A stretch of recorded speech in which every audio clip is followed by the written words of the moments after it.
Kriteri i përgjegjësisë sipas pikpamjes së Islamit. Në Islam vullneti konsiderohet si boshti i detyrës dhe fokusi të gjitha çështjeve njerëzore.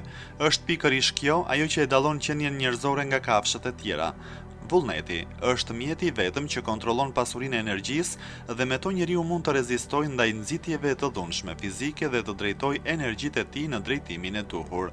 Përfundimisht, ai është i lirë të zgjedhë midis përfitimit të përsosurisë së vërtet njerëzore, duke ka përcyer egon e tij të padisiplinuar apo të endet në mbretërinë e bastarditetit, duke i çliruar frerin instinkteve kafshërore dhe të bëhet një bishe pa frenuar që nuk dorëzohet. Nuk duhet egzagerim në përshtatjen nga Islami të kriterit të dallimit mes njeriut dhe kafshëve, sepse kuptimi i njerëzimit nuk është asgjë tjetër përveç se kësaj dhe në thelb, njerëzit pa vullnet nuk janë njerëzor në kuptimin e vërtet. Islami nuk është i pavetdijshëm për realitetin e natyrës njerëzore, aftësive të ndryshme si dhe formimit fizik që gjendet në brendësi të tij. Në të njëjtën mënyrë ai ka një pamje të qartë dhe të prerë të kapaciteteve të njeriut për të ndjekur idealet më të larta dhe mundësitë e përmbushjes së detyrave që kërkohen prej tij.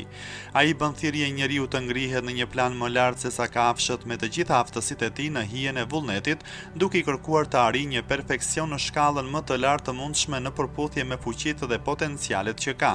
Njeriu që humbet kriterin e vërtet dallues të humanizmit dhe dorëzohet tërësisht ndaj impulseve subversive, i ka aftësitë e tij të ndotura dhe të gjymtuara, ndërsa aftësitë e tij të menduarit janë të dëmtuara tej mase.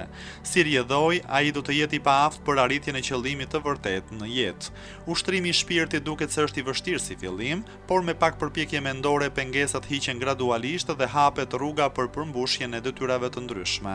Kur dëshira dhe vullneti, të cilët janë garancia e progresit në jetë dhe mjetet e ecjes përpara dhe të ngritjes morale, përdoren në formën e sakrificës, sinqeritetit dhe të ndonjë lloji ndjenje dhe mendimi sublim, këto do të kontribuojnë në madhështinë e njeriut. Kur një individ vepron me një shpirt të tillë, ai do të arrijë rezultate të shkëlqyera në të gjitha fushat e veprimit dhe do të shkruajë faqe të ndritura në librin e jetës së tij. Në frymëzimin e programit edukues të Islamit, individët në shoqëri janë të motivuar ta përdorin forcën e vullnetit të tyre për realizimin e objektivave madhor në jetën e tyre. Nga pikpamja psikologjike, rrjedhoja e një vullneti apo dëshire të ringjallur është pozitive dhe motivimi i fortë. Mann, në parimet e psikologjisë shkruan: ajo që zakonisht quhet forcë e vullnetit sipas psikologëve është forca relative e arsyes. Vendimarrja në një rast të dhënë është rezultantja e motiveve në një ekuilibër dinamik.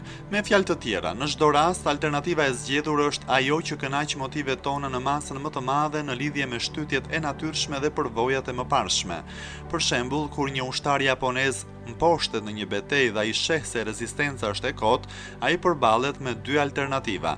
Njëra është të dorëzohet dhe të shpëtojë jetën, por ai është mësuar që në vegjëli se të dorëzohesh tek armiku do thotë që të kompromentosh nderin tënd përballë vetes dhe të tjerëve, po ashtu përpara shpirtit të parëve të tu, për të cilët ai beson se janë duke ndjekur.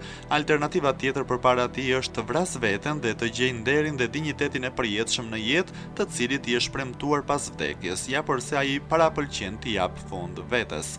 Përderisa ne kemi një trajnim të ndryshëm nga japonezët, ne nuk mund të kuptojmë mënyrën e tij të menduarit, por në të vërtetë një njeri në ndikimin e faktorëve të njëjtë, si të ushtarit japonez, vështirë se do të vepronte ndryshe.